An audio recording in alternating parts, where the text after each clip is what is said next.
안녕하십니까. 자유비행 국민연대 위원장 홍상욱입니다. 지난번 챕터 1 강의에 이어서 오늘은 챕터 2 기체의 각 부분의 명칭 및 이해에 대해서 강의를 시작하겠습니다. 이번 강의에서는 멀티콥터, 그 다음에 헬리콥터, 그 다음에 비행기에 대한 전체 내용이 총망라돼서 나오니까요. 각 회원분들의 맞는 기종에 따라서 취사 선택하셔서 공부하시면 될 것 같습니다. 우선 첫 번째로 무인항공기의 시스템 구성과 활용에 대해서 알아보겠습니다. 무인항공기의 시스템 구성은 크게 무인비행장치, 발사대, 지상통제소 이렇게 세 가지로 나뉩니다. 무인비행체가 이륙하고 발사된 후에 비행 통제를 해서 착륙해서 회수하는 그런 장비들과 소프트웨어 등의 시스템이 필요하게 되는데 요거를 무인항공기의 시스템이라고 합니다. 자, 무인항공기의 시스템 첫 번째 무인비행체예요. 무인비행체에는 기본 장비와 임무 장비 두 가지가 탑재가 됩니다. 기본 장비는 무인비행체 자체를 움직이게 하는데 사용되는 장비들이에요. 뭐 엔진이 있고요, 뭐 모터, 뭐 이런 것들이죠. 조종운항 탐지 장비, 뭐 FC라든지 GPS라든지 뭐 이런 것들이죠. 이런 각종 비행 제어 장비랑 통신 장비. 예. 통신이라고 해서 우리가 무선을 얘기하는 게 아니고요. 요 무인 비행체와 그 조종자 간의 통신 장비를 말씀드리는 겁니다. 그다음에 임무 장비는 뭐 카메라, 센서, 그다음 관측 장비, 그다음에 각종 무장 뭐 이런 것들이 있겠죠. 발사대는 무인 비행체를 이륙시키는 장치를 말하는 거고요. 물론 활주로 해서 이륙하는 경우도 있고요. 그다음에 각 무인항공기 특징에 따라서 사출을 하는 방법도 있고 로켓 부스터로 추진하는 방법도 있고 활주하는 방법도 있어요. 사출하는 거는 석궁 같은데 이렇게 올려놓고 소형 무인비행체 같은 경우는 발사를 시키면 이 탄성에 의해서 사출되는 그런 방식이에요. 그 다음에 레일 같은 게 설치되어 있으면서 이제 차량 같은데 레일이 설치되어 있고 거기서 로켓 부스터로 추진하든가 아니면은 뭐 요즘 그 여러 가지 사출 방식이 연구가 되고 있는데 요런 사출 방식 그런 걸 이용한 발사대. 그 다음에 지상 통제소. 앞에서도 배웠지만 그라운드 컨트롤 스테이션이라고 해갖고 무인항공기를 통제하는 지상 시설을 말해요. 조종실 역할을 하고 있고요. 이 지상 통제소에는 조종사들이 기장과 부기장 이렇게 두 명이 이제 있겠죠. 그 다음에 임무 장비를 가동하는 그 장비 통제사도 있을 거고요. 이래서 GCS 그라운드 컨트롤 스테이션의 설치 장비로는 영상 모니터 조종 장치, 그 다음에 통신 장비, 컴퓨터 차량, 그 다음에 휴대용 무선 원격 조종기로 운영이 돼요. 휴대용 무선 원격 조종기는 이제 군용인 경우에는 GCS에서 이제 사출을 시켜서 이륙을 시켜가지고 특정 임무 지역으로 무인항공기를 보내면 그 특정 임무 지역에 있는 단위 부대의 통제사가 조종사가 무선 원격으로 조종을 이관받아서 조종하는 거를 말합니다. 영화에서 많이 보셨죠?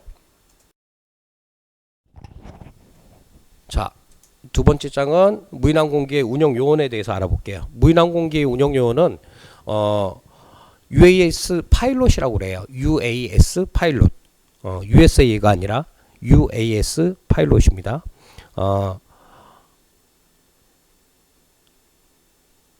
무인항공기 조종사와 이제 무인항공기 운영 요원은 무인항공기 조종사와 유관 감시자 그리고 기타 임무 요원으로 나뉘어요.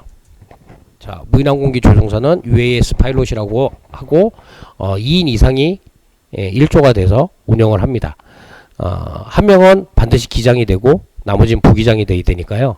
뭐 주조종사가 기장이 되는 경우도 있고 부조종사가 기장이 되는 경우도 있어요. 내부 조종사는 GCS 그라운드 컨트롤 스테이션 내부에서 조종하는 사람이고요. 외부 조종사는 아까 말씀드린 뭐 단위 부대의 무선 원격 조종기를 갖고 이 무인항공기를 조종하는 사람을 말합니다. 유관 감시자는 무인항공기 유관 추적, 그 다음에 조종자의 조언을 하는 역할을 담당하는 사람이에요.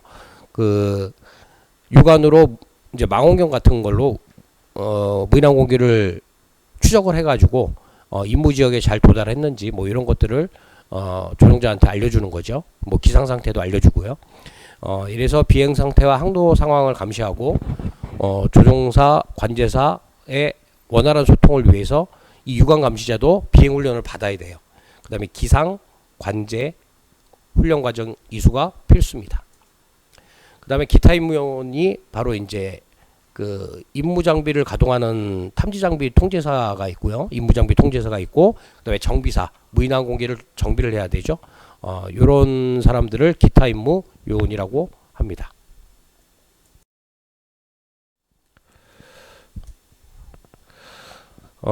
이번에는 이제 무인항공기의 기초가 되는 이 무인항공기 운영의 기초가 되는 GPS 위성항법 시스템에 대해서 알아보겠습니다. GPS 위성항법 시스템은 말 그대로 인공위성으로 무인항공기의 위치와 시각을 탐지하고 결정하는 시스템이에요. 현재 어느 위치에 있다 하고 알려주는 시스템이죠. GPS의 기본 목적은 지상이나 해상, 공중에서 저 오타 났네요. 무시하시고 지상, 해상, 공중에서 시각 및 기상 상황 상관없이 사용자 위치를 지속적으로 측정 가능한 군사용으로 최초 개발된 장비고요. 현재는 상업용 및 우주공간 항법 위에서 사용을 하고 있답니다. 우주공간 항법을 위해서 뭐 하여튼 GPS가 탑재된 장비, 우리 그 주변에서 볼 수 있는 게 바로 자동차에 탑재된 내비게이션이나 아니면 스마트폰에 있는 내비게이션, 요런 장치를 말하는 거예요. GPS의 기본 원리는 최소 3개 이상의 인공위성이 3차원 측량법으로 사용자의 위치나 무인항공기의 위치를 파악하는 거예요. 여기 읽어보시면은 뭐 인공위성 송신전파 요 수신기 도달시간 측정값으로 사용자부터 위성까지의 거리를 산정하여 이용, 사용자의 위치를 측정하는 장비예요. 자, GPS 종류는 SPS와 PPS 두 가지로 나눠요. SPS는 상업용이고요. 스탠다드 포지셔닝 서비스라고 하고, PPS는 군사용 Precise Positioning Service, Precise Positioning Service 뭐 이렇게 읽기도 합니다. GPS의 장애 요소, 요거 시험에 가끔 나옵니다. GPS의 장애 요소는 태양 활동 변화, 태양 흑점 있잖아요. 그 태양 활동 변화랑 주변 환경은 이제 가장 중요한 게 건물, 그 다음에 지하실에 있냐 없냐, 인공위성이 지하까지 닿지는 않잖아요.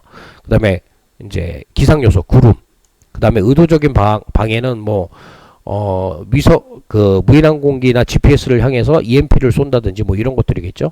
그 다음에 위선 수신 장애, 요런 상태가 되면 조종 불능의 상태로 들어가요.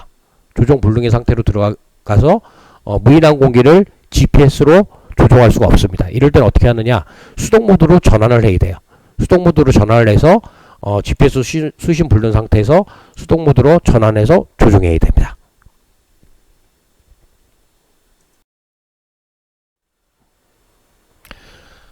무인항공기의 주파수 운영에 대해서 알아볼게요. 무인항공기 주파수는 크게 두 가지로 나눠요. 하나는 제어형 주파수와 임무용 주파수로 나뉘는데, 제어형 주파수는 무인항공기 자체를 통제하기 위한 거고, 임무용 주파수는 무인항공기에 장착된 탑재 임무 장비를 가동하는 데 쓰는 겁니다.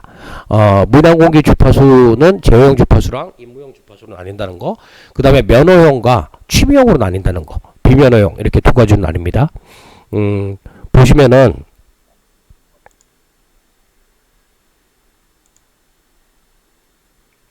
면허형 주파수는 여기 보시는 것과 같이 5030에서 5091MHz, 그 다음에 아날로그는 61MHz, 그 다음에 위성 제어는 2520MHz, 그 다음에 임무용 주파수는 5091에서 5150MHz, 그 다음에 아날로그 방식은 59MHz.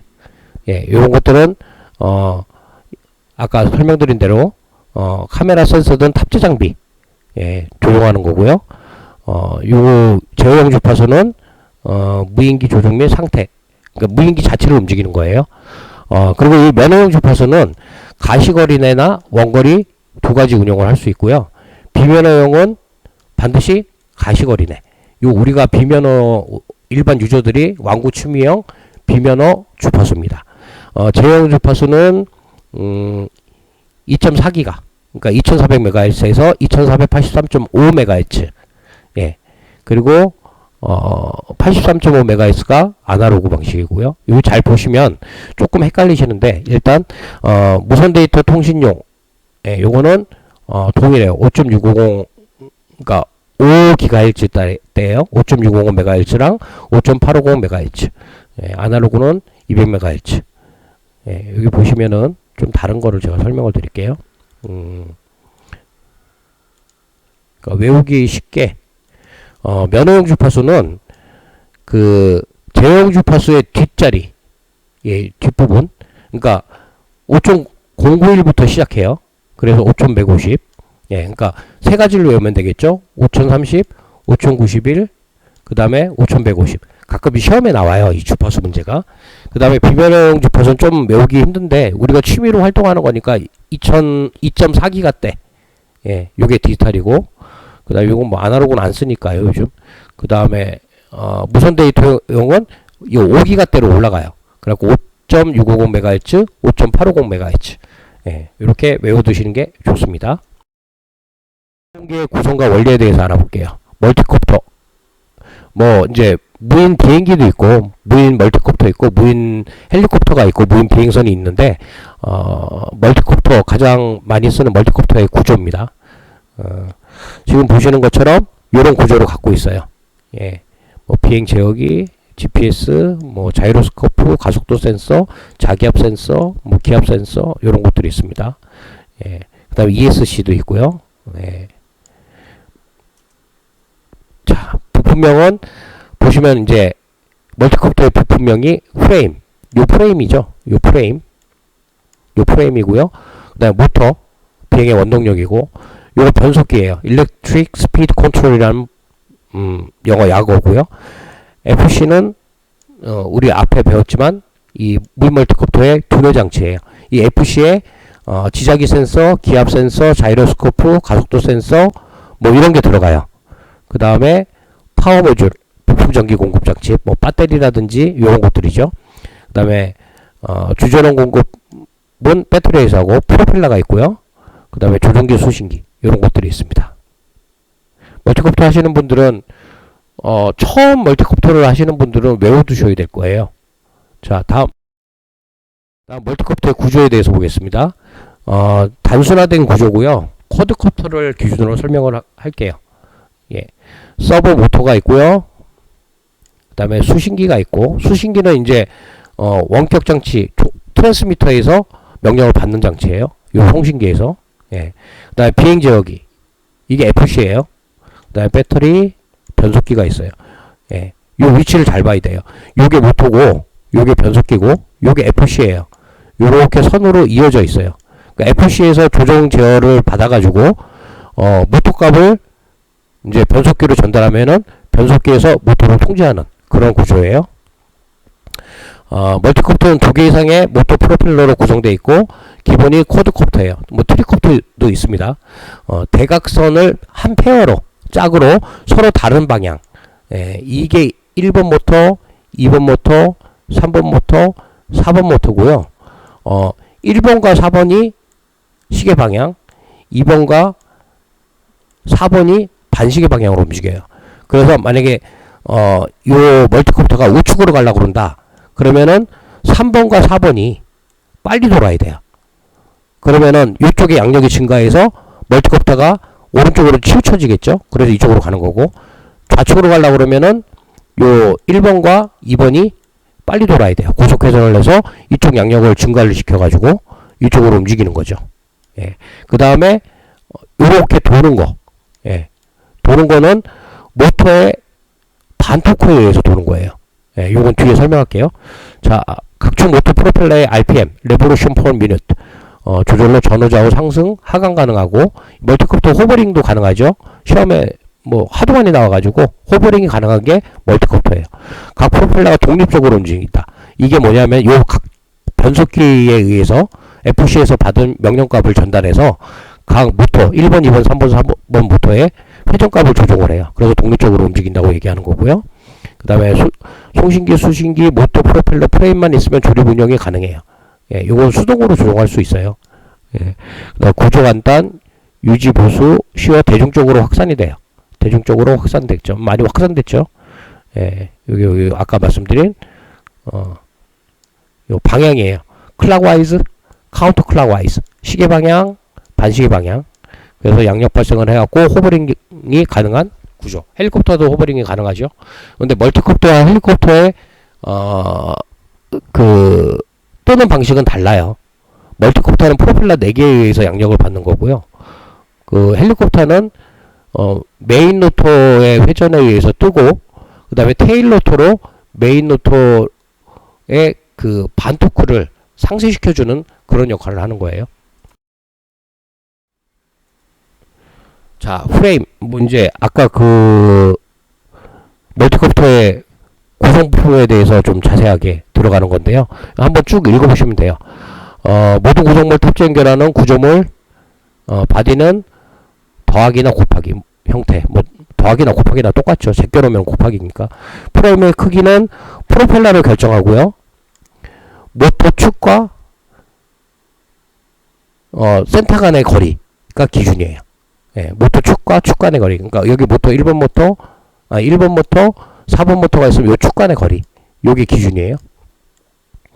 그 다음에 250급은 요게 250이라는 거고, 요게 250. 그 다음에 550급은 요게 550이라는 거예요. 1500급은 뭐 요게 1500급이라 이상이라는 거죠. 예. 250이면은 뭐 25cm인가요? 55cm. 1.5m짜리도 있나요? 제가 알기로는 요렇게 프로펠러와 프로펠러 사이 이 축광거리로 알고 있는데, 그렇죠. 요게 아니라 요 대각선 방향, 요 축광거리를 기준으로 하고 있어요. 이게 250이냐, 550이냐, 1500이냐, 요거에 따라서 각 멀티콥터의 급을 나누네요. 제가 멀티콥터 전공이 아니라서, 자, 나중에는 물론 하겠지만, 자, 그 다음에 모터가 있고요. 모터는 브러시드와 브러실리스가 있어요. 요즘은 많이 쓰죠. 브러실리스.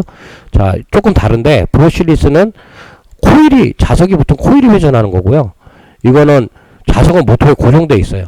예. 그래서 안에 이제 그 코일이 회전하면은 자성을 띠게 되는 그런 거예요. 모터 치수 보는 거 한번 보십시오. X5848에 180K 보면 58은 요 길이에요. 요 드럼의 길이. 요게 58이고요. 높이는 요 높이가 48이에요. 그래서 58, 48로 해요. 그다음 180kV는 1V를 공급했을 때 한 바퀴 도는데 RPM이 180이다. 1V가 들어가면 180회전을 한다는 뜻이죠. 그 다음에 KV와 토크는 반비례해요. 요거 시험에 나와요. 180kV라고 하면은 토크는 반비례로 이제 낮아지는 거죠. 그러니까 180kV면은 그 토크 힘이 세지고요. 만약에 600kV다 그러면은 180kV보다는 토크가 낮아져요. 예. 그러니까 이 KV가 높다고 해서 토크가 센 건 아닙니다. 여기 과도한 프로펠러 선정, KV 전압 프로펠러 상관관계. 예, 과도한 프로펠러 선정하면 시스템에 과부하 문제가 발생하고요. 작은 프로펠러 선정하면 효율성이 떨어져요. 모터 스펙을 딱 보시면 거기에 몇 곱하기 몇 짜리 프로펠러를 쓰라고 나와 있어요. 그거 쓰시면 되고, 모터 내 베어링 주기적으로 유달유 공급이 필요해요. 저희 고정익도 그 베어링에 유달유를 그 재봉틀기를 한 방울씩 떨어뜨려 주면 좋다고 하네요. 예. 자, 그다음에 프로펠러. 예, 요거 이제 멀티콥터 하시는 분들은 시험에 나옵니다. 프로펠러의 선정은 모터 스펙을 가지고 정리하시면 되고요. 최대치 이하를 써야 되는데 너무 밑에 걸 쓰면 효율이 떨어진다고 그랬죠. 프로펠러 역할은 양력을 발생하고 호버링 등 비행 안정성을 결정하고, 프로펠러 길이 결정 요소는 바로 모터 스펙. 아까 계속 말씀드린 거죠. 모터 스펙이 프로펠러보다 크면 효율이 떨어지고, 모터 스펙이 프로펠러보다 작으면 과부하가 발생하고, 예, 결국은 비스크물이 해야 돼요. 자, 저질 프로펠러 같은 걸 쓰면 진동이 생겨요. 자, 요거 시험에 나왔어요. 한번. 프로펠러가 이빨이 나갔다든가 아니면 싸구려 프로펠러를 쓰면 기체가 진동이 생겨갖고 결국에는 FC가 감당이 안 되죠. 이 컨트롤이 안 되니까. 그래서 FC의 이상 현상이 발생합니다. 프로펠러 치수 보는 법, 뭐 모터랑 비슷한데 24 곱하기 7.5 ccw 하면은 프로 길이가 24고 그 다음에 피치는 7.5라는 뜻이에요. 피치가 뭐냐면 프로펠러가 1회전 했을 때 전진하는 거리예요. 이걸 피치라고 그래요. 예. 그 다음에 프로 길이 24. 그 다음에 ccw는 시계 방향이냐 프로펠러가 도는 방향, 카운터 클락와이즈냐 클락와이즈냐 요거를 표기하는 겁니다. 저기 그 단위가 없어서 그러는데 7.5면은 7.5인치를 간다는 얘기입니다. 예. 7.5인치를 간다는 거예요. 그 다음에 24는 24인치짜리라는 거고 프로펠러 길이가.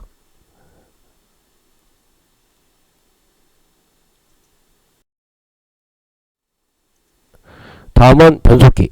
예.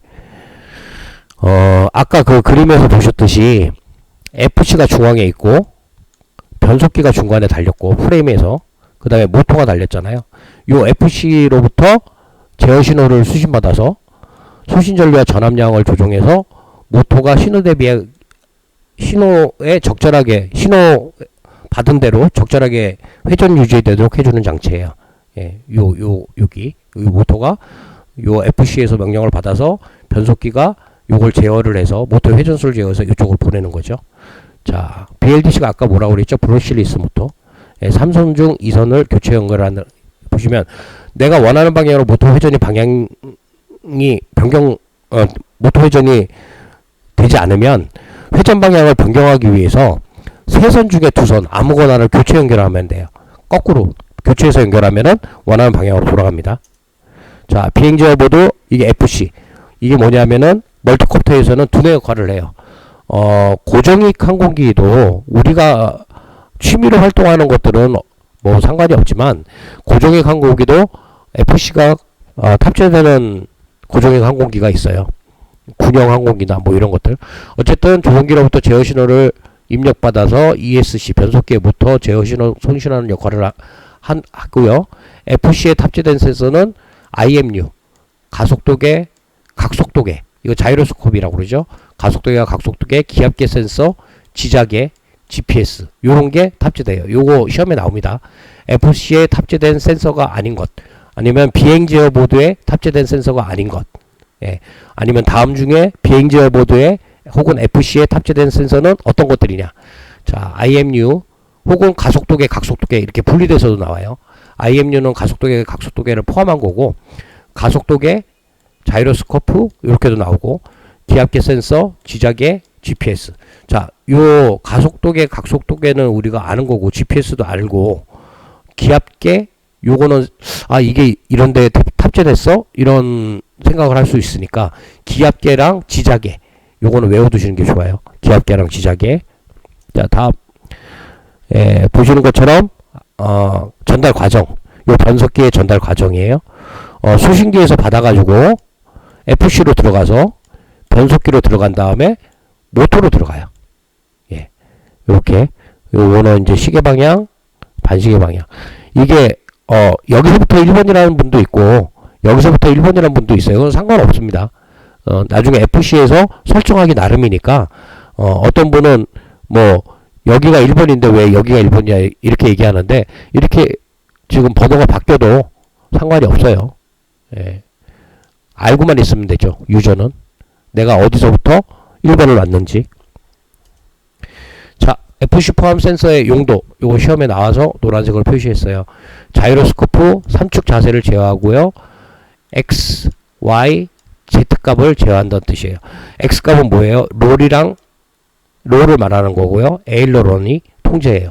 Y 값은 뭐예요? 피치, 엘리베이터, 고도를 줄이거나 그럴 때. 롤은 방향, 그 다음에 러더, 이것도 방향이죠. 러더. 근데 이거는 꼬리날개 축 방향이에요. 요거는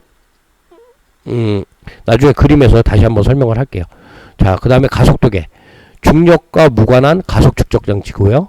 그 다음에 기압계, 드론의 고도를 측정하는 거예요. 여기 아까 우리 기압계 외우더라고 했죠. 밑에는 1기압, 높아질수록 고도, 기압이 낮아지겠죠. 그 다음에 자력계, 자기장의 방향 측정, 어느 쪽이 북쪽이냐, 그거를 측정하는 거고, GPS 수신호 기체의 현위치 파악, 그래갖고 GPS, 예, 요거 외워두세요. FC에 포함되는 센서와 용도입니다.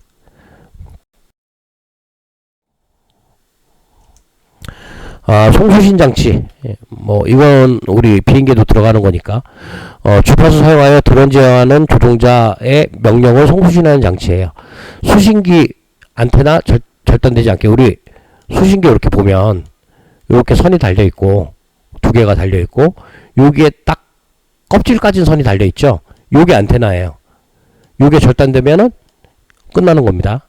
그리고 이 안테나가 철이나 카본 등에 접촉하면 안 돼요. 수신율이 저하됩니다. 자파가 발생하는데 뭐 40에서 70MHz, 2.4GHz에서 40에서 70MHz의 자파가 발생해요. 자, 여기 보시면 바로 요 안테나예요. 요 안테나. 요게 송신기고 요게 수신기예요. 자, 다음 착륙장치. 착륙장치는 이제 헬리콥터나 뭐 멀티콥터에 보면은 스키드라는 게 달려 있어요. 바퀴는 안 달려 있고 랜딩 기어는 고정기에 달려 있는 건데, 뭐 어쨌든 다 랜딩 기어라고 얘기를 표현을 해요. 스키드는 이제 요 썰매 모양의 헬리콥터에 보면 달려 있는 거. 그다음에 드론에 보면 이렇게 다리 돼 있고, 요것도 넘어지지 말라고 이렇게 돼 있죠. 이게 스키드예요. 요 자체가 여기 서버로 이제 얘가 접혀졌다 펴졌다 하는데 요게 랜딩 기어예요. 예. 항공기의 경우에는 바퀴가 휠이 달려있는 고게 랜딩 기어고, 드론의 착륙 장치고, 요 랜딩 기어의 높이는 탑재 임무 장비 요에 의해서 결정이 되죠. 탑재 임무 장비가 큰 거면 랜딩 기어가 길어야 되겠죠. 예. 그래서 요 메인 프레임에 단단히 고정이 되어 있어야 돼요. 착륙하는데 뽁 하고 부러질 수도 있으니까. 예. 자, 보시는 것처럼 얘는 탑재 임무 장비가 있으니까 랜딩 기어가 길고, 예, 여기 스키드가 이렇게 있고요. 얘는 탑재 임무가 없잖아요. 여기 붙어 있죠. 탑재 임무 장비가. 그래서 이렇게 작아요. 매빅이네요.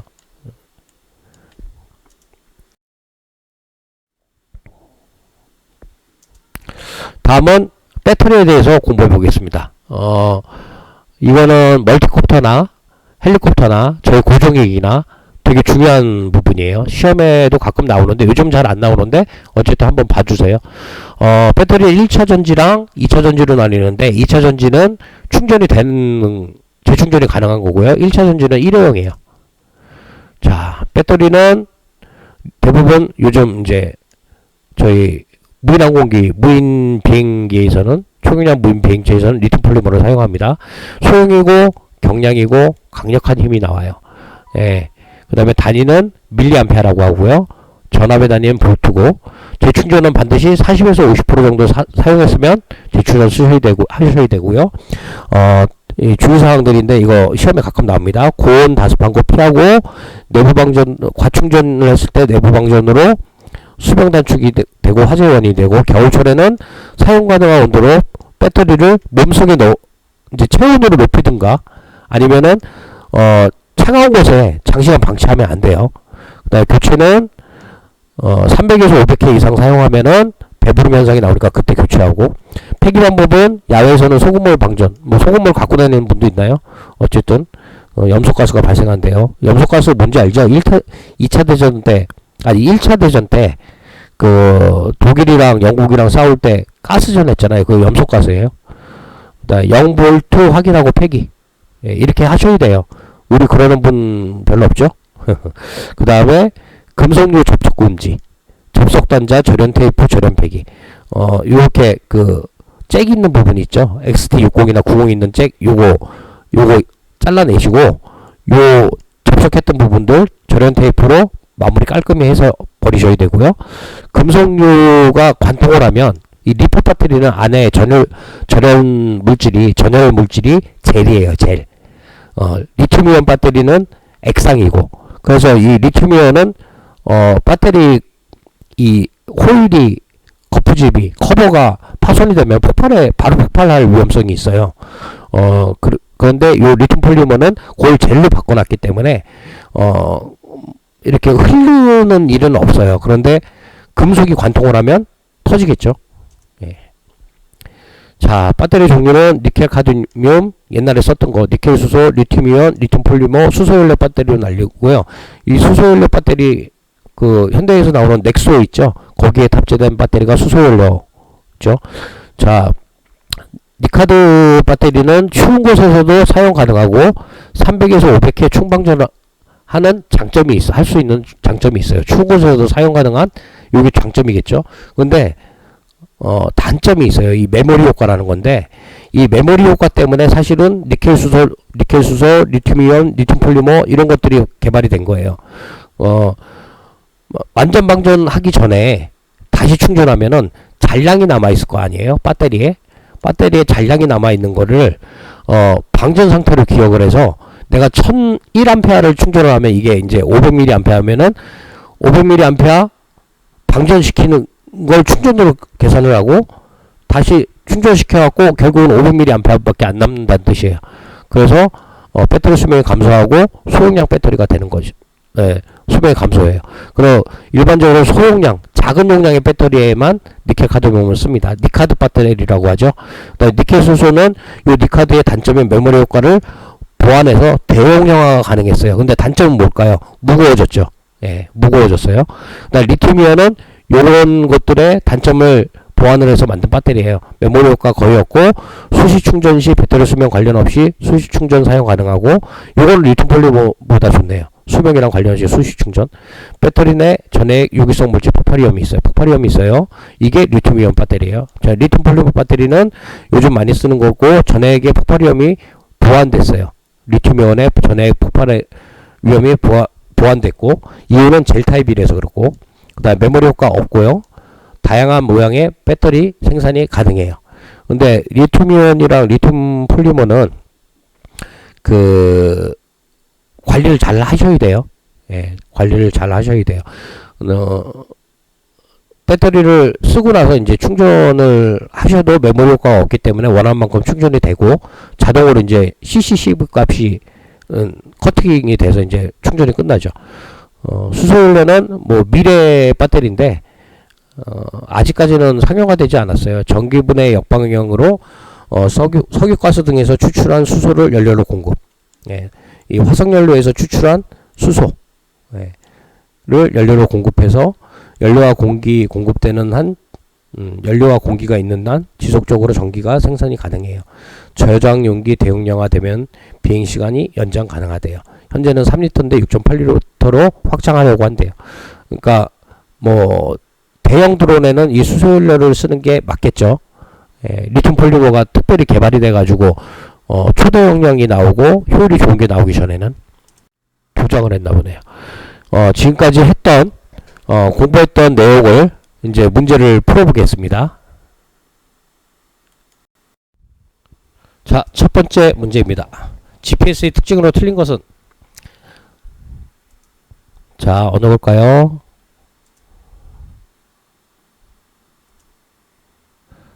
답은 건물에 영향을 받습니다. 4번이에요. 예, GPS의 장애 요소 우리 배웠죠? 태양의 활동 변화, 주변 환경, 날씨, 의도적인 방해, 위성 수신 장애 등으로 드론 조종 불능 상태로 빠질 수 있고, 드론 조종 불능 상태로 빠지면은 수동 모드로 조종할 수 있어요. 다음 문제. 무인 멀티콥터 비행 컨트롤러에 속하는 센서가 아닌 것은? 자, 무인 멀티콥터 시험 보시는 분들 잘 보셔야 돼요. 자이로스콥, 가속도계, ESC, 자력계. 어느 걸까요? 자이로스코프는 한국말로 각속도계예요. 답은 3번. 예, 비행지어 보드에 들어가는 것들은 드론 움직임과 포지션 센서에서 감지된 정보 및 무선 리모컨에서 생성된 정보를 제공받아 모터로 보내주는 중앙어부의 장치, 즉 비행지어 보드 FC라고 하고요.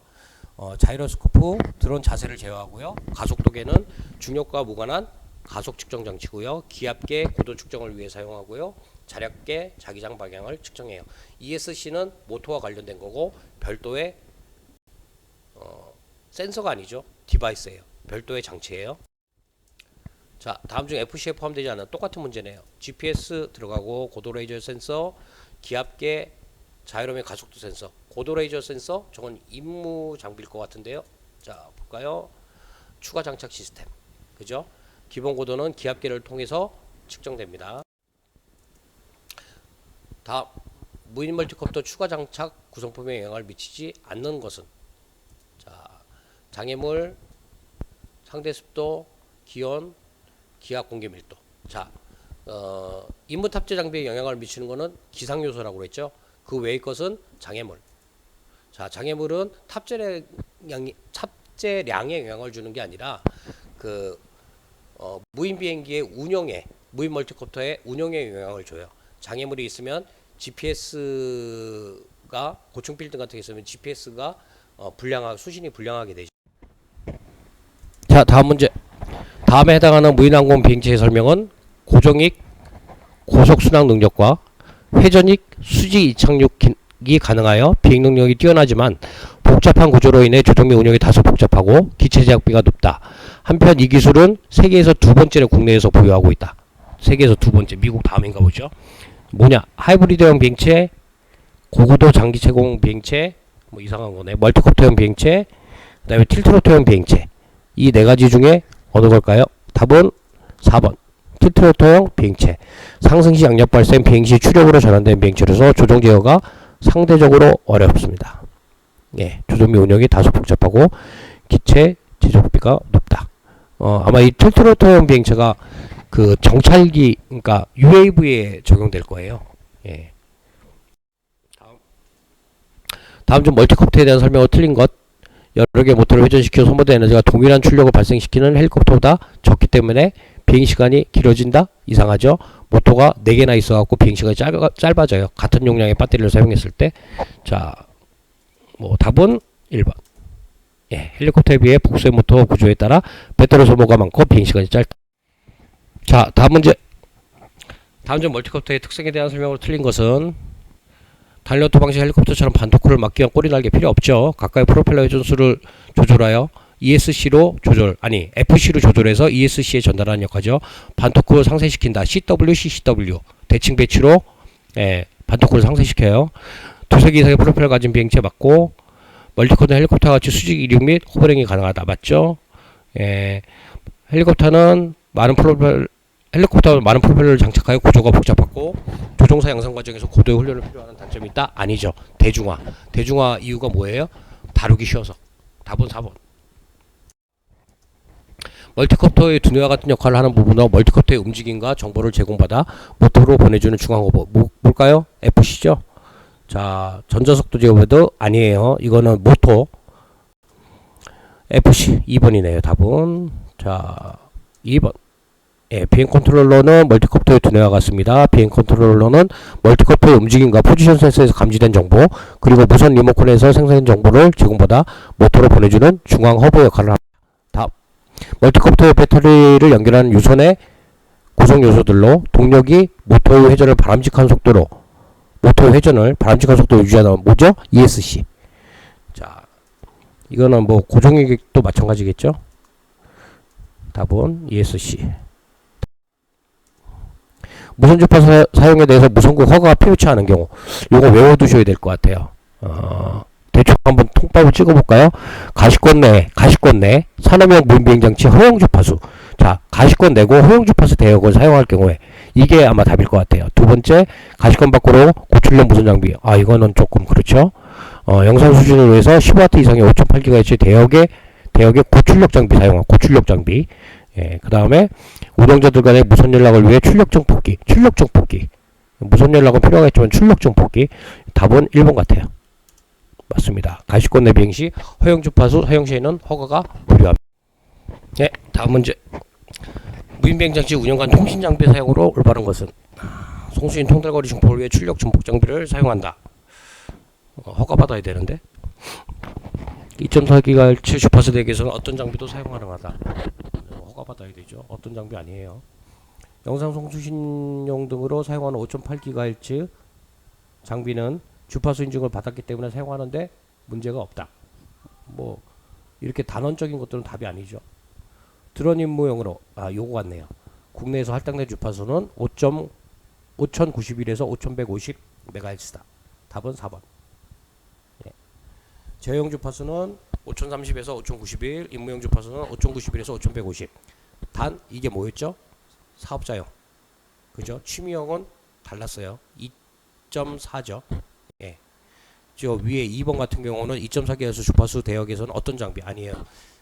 취미용만. 자, 다음 문제. 니켈 카드뮴 배터리의 단점인 메모리 효과를 보완한 배터리, 니켈 수소 배터리. 자, 됐죠? 니켈 수소고 메모리 효과 보완, 대용량. 근데 단점은 무겁다는 거. 다음, 리튬 폴리머 배터리에 대한 설명. 잘못된 거예요. 예, 얇고 다용한 배터리 만들 수 있고요. 메모리 효과가 커서 답은 2번이네요. 그죠? 메모리 효과가 없죠. 자, 리튬 폴리머 배터리 요거 한번 읽어두시는 게 좋아요. 드론에 가장 많이 사용하고 전해액으로 폭발 위험이 있는 리튬 이온 배터리와는 달리 장점은 젤 타입의 전해질 사용하여 폭발 위험 감소했고 다양한 모양으로 형상 가능하고 단점은 용량이 적고 배터리 수명이 짧고 제조 공정이 복잡하고 가격이 비싸다. 비행기보다 비싸요. 수은같이 환경을 음식은 중금속을 사용하지 않으나 안에 들어있는 전해액이 휘발유보다 잘 타는 유기성 물질 뭐예요? 리튬이요. 답은 3번. 다음, 리튬 폴리머 배터리 보관 시 주의사항. 예, 용량이 40-50% 남았을 때 재충전할 것, 고온다습한 것 피할 것, 전경량 및 장비별 지정된 정품 배터리를 사용할 것, 그다음에 배터리가 부풀거나 손상된 상태일 경우는 수리하여 사용할 것. 뭐 4번이네요. 자, 리포 사용 시 주의사항 한번 읽어두세요. 3-40% 시 재충전, 4-50% 재충전. 배터리 손상 시 화재의 위험이 크므로 절대 충전 금지. 리튬은 폭발 위험이 있으므로 고온다습한 곳을 반드시 피해서 보관. 배터리 과충전은 내부항전 요인이 돼서 배터리 수명 단축 혹은 화재의 위험. 충전 시 반드시 자리 지킬 것. 겨울철에는 배터리 효율이 낮으므로 사용 전 배터리를 사용 가능한 온도로 높일 것. 품속에 잠깐 품었다가 사용하시면 됩니다. 뒤에 가면은 배터리 사용 리튬 폴리머 배터리 사용 적정 온도가 나올 거예요. 그거 문제 한번 풀어보세요. 나중에. 다음 중 리튬 폴리머 배터리 사용 시 주의사항과 거리가 먼 것은 완전 충전해서 보관한다. 맞아요? 아니죠. 충전 시간을 지켜 충전한다. 오랫동안 사용하지 않을 경우 배터리를 기기에서 분리해놓는다. 15에서 28 상온에서 보관한다. 답은 1번. 완전 충전해서 사용하면은 수명이 단축돼요. 배터리를 오랜 기간 효율적으로 사용하는 방법. 주기적인 셀 밸런싱을 하는 것은 수명다. 아니죠. 장기간 보관할 경우 100% 아니죠. 매 비행 시 배터리를 완충시켜서 사용해야 되죠.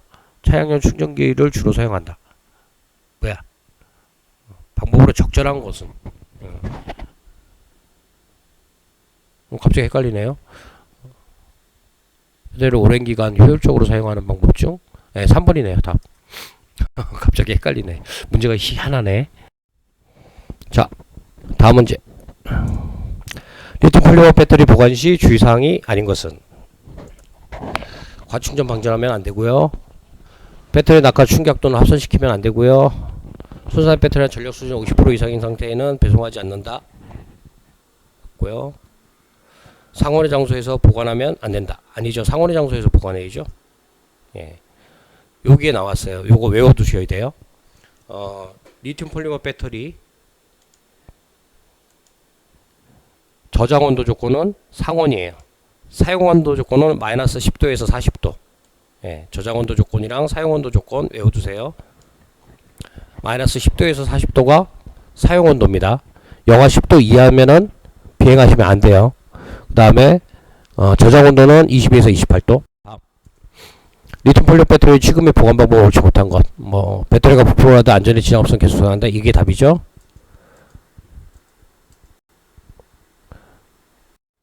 다음, 회전의 무인비행 장치의 기체 및 조종기의 배터리 점검 사항 중 틀린 것. 조종기에 있는 배터리 연결 단자의 접촉 불량 여부 점검 당연히 해야겠죠. 기체 배선과 배터리의 고정 볼트의 고정 상태를 점검한다. 배터리에 플러스 마이너스는 구분 없이 사용해도 된다. 말도 안 되죠. 무인 벨트콥터의 주요 구성 요소가 아닌 것은 프로펠러, 모터, 카브레터, 변속기. 답은 카브레터. 카브레터가 여기 왜 나와요? 자, 엔진 장착된 비행 장치예요. 이거는 배터리로 움직이는 무인 멀티콥터. 다음, 전도시 멀티콥터의 기체 구성품. 프로펠러, 모터, 변속기, 자동 비행 장치, 클러치. 자, 다음, 비행체의 개통과 연결이 옳지 않은 것은.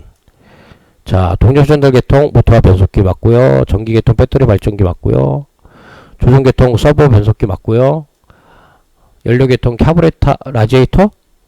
라지에이터는 이거는 그 냉각 개통 아니에요? 예, 냉각 개통. 비행체니까 뭐 그 연료로 하는 비행체, 뭐 배터리로 하는 비행체 다 들어가 있는데 어쨌든 라지에이터는 연료 개통이 아니에요. 냉각 개통이지. 맞습니다. 자, 다음 문제. 무인 헬리콥터에만 있으면서 수직 운동을 회전 운동을 변환시켜주는 장치. 자, 어디에만 있어요? 무인 헬리콥터. 무인 헬리콥터 시험 보시는 분들 보셔야겠죠? 트랜스미션, 스와시 플레이트, 허브, 클러치. 스와시 플레이트예요. 자, 스와시 플레이트는 헬리콥터에만 존재하는 특별한 장치예요. 서브 액추에이터의 수직 운동 값을 로터와 같이 회전하면서 로터 전체의 회전면을 변환시켜 조종이 가능하도록 해주는 거예요. 수직으로 된 서버 값을 이 스와시 플레이트를 통해서 그 로터의 회전 방향, 피치를 조정해 주는 거예요. 다음, 무인 멀티콥터의 프로펠러 재질로 가장 거리가 먼 것은 카본 쓰죠. 강화 플라스틱 씁니다. 금속 안 쓰죠. 나무 쓰고요.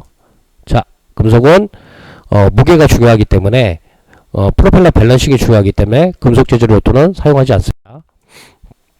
멀티콥터의 CG는 어디인가? 어디 있어요? 이거 멀티콥터는 좌우 대칭이잖아요. 동체 중앙 부분이겠죠? 다음, 무인 멀티콥터의 구성품이 아닌 것은 모터와 변속기, 속도 제어 장치, 주 로터 블레이드, 로터, 프로펠러, 주 로터 블레이드, 보로토 블레이드, 주 로터 블레이드. 이거는 헬리콥터에 들어가는 거잖아요. 무인 멀티콥터는 다 동등해요. 동등한 블레이드가 됩니다. 블레이드의 피치란 무엇인가? 피치. 아까 우리 배웠죠? 직경이 아니라 블레이드의 피치각, 로터를 1회전할 때 전진한 거리. 이게 답이네요. 로터를 1회전했을 때 전진한 거리가 피치예요. 프로펠러의 피치를 물어보는 겁니다. 블레이드의 피치라고 해서 영문으로 들어가 있는데 뭐 프로펠러를 블레이드라고 해요. 다음, 메인 블레이드의 밸런스 지정 방법 중 옳지 않은 것. 메인 블레이드의 각각 무게 일치하는지 측정한다. 밸런싱 때문에 그렇죠. CG 일치하는지 측정한다. 메인 블레이드의 CG는 또 뭘까요? 어쨌든 예, 양손에 들어봐 가벼운 쪽에 밸런싱 테이프를 감아준다. 감아주는 건 맞는데 그게 얼마나 가벼운지를 어떻게 알아요? 답은 3번. 그쵸?